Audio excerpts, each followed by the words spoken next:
Hi guys, kain na tayo. Nagsabaw tayo ngayon ng timplang papaitan dahil sa sobrang lamig. Pang-apat na araw na po ng Ramadan.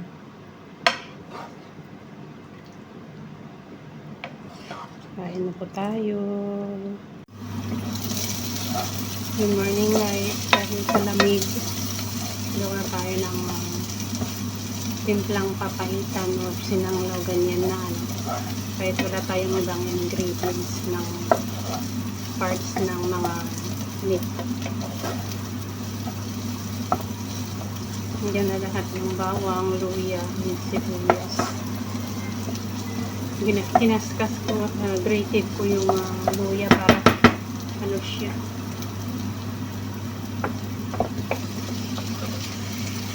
Akin lang naman.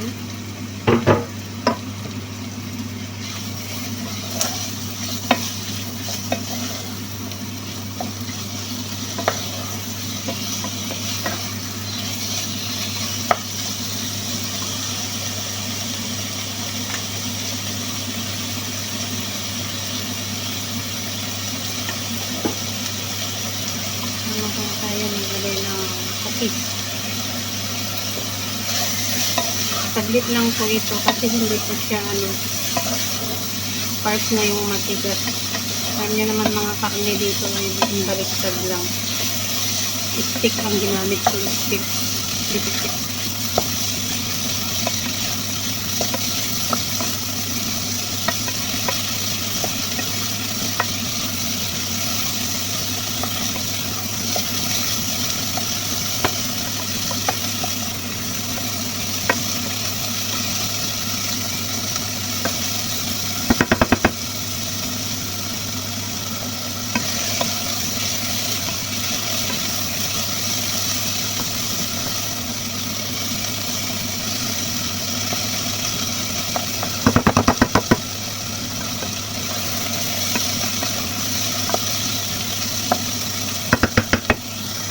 Nag-post ako guys, pwede na siya.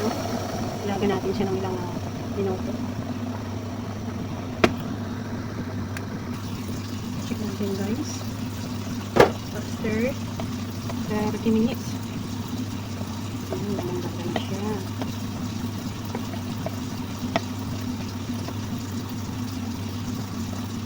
Ang ating kakaitan.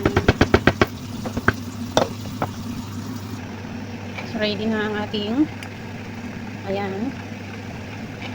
Hindi ko masasabing papaitan kasi wala siyang papait na hinalo, pero ganun po yung way ng pagluto ko. At saka wala po yan taba.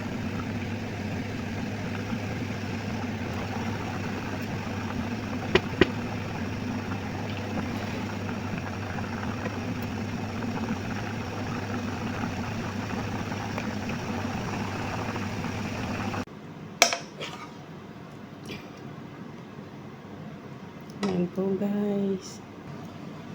Kain na po tayo. Pinabahawan ko lang ng kaunti kasi sobrang init guys.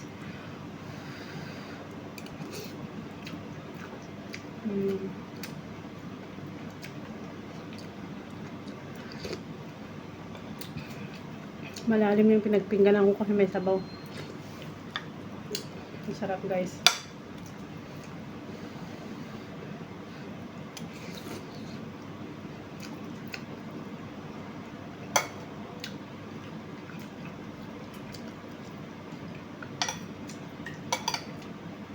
Diyos ko, February na ang lamig guys.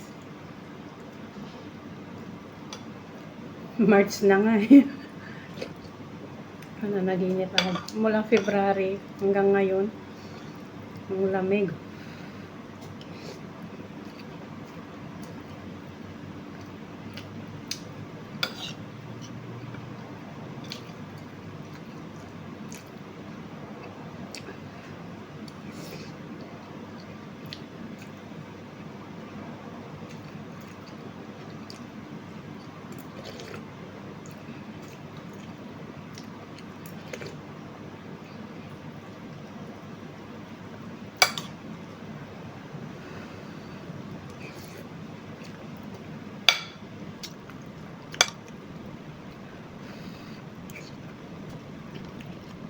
Kain na kayo dyan.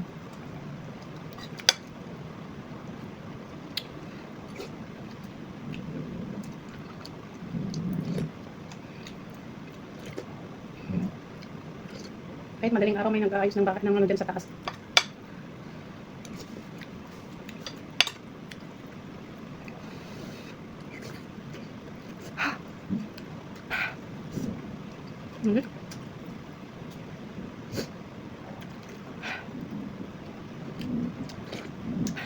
Kainin ng kanin.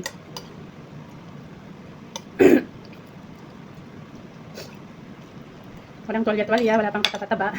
Malinis. Alam nyo guys, wala na akong ibang hanapin dito. Salamat sa Diyos. Walang bata. Siyempre sa ibang bansa mahirap po ang may alagang bata guys. Kanya-kanya nagbabakasyon. Kagaya ngayong Ramadan, tatatlo kami.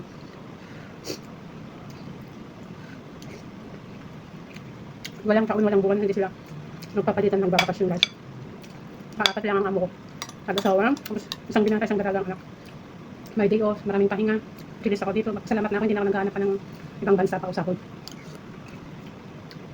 Okay na kami mag-asawa, okay na ako dito. Kahit medyo mahirap gumasto ng private college. Kasi dalawang anak namin, private sa college. Minsan sakto, minsan kulang. Pero salamat sa Diyos sa pagpo-provide niya. Pinukulang kami ganyan.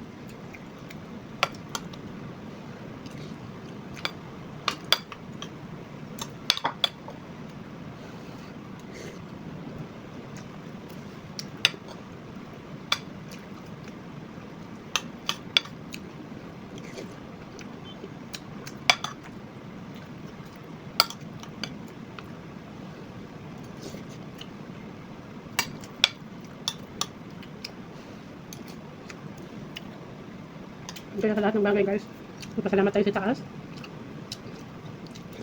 Ating ipagdasal. Lahat ng hiling natin ay kanyang sinasagot. Very proven sa akin. Matagal ko na sa ibang bansa. Diyos ang aking gabay. At nubay. Tumutulong sa akin na ako'y malayo sa aking pamilya.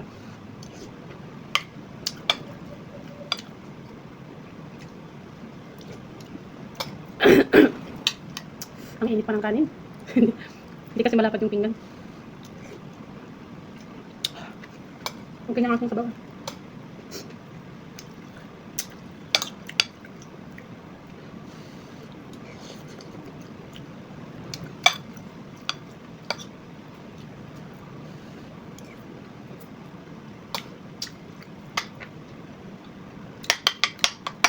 Ayan, hindi ka na mainit. Kaya na kayo dyan mga kananay. Libre lahat ng mga pagkain ko dito sa awa ng Diyos. May mga release ko kasi na porket 2 plus 3 ganyan ang sahod. Hindi nililibre ng mga physical needs nila, pagkain nila. Ayun sa mga nakakakwento ko. Minsan. Nakalagyan.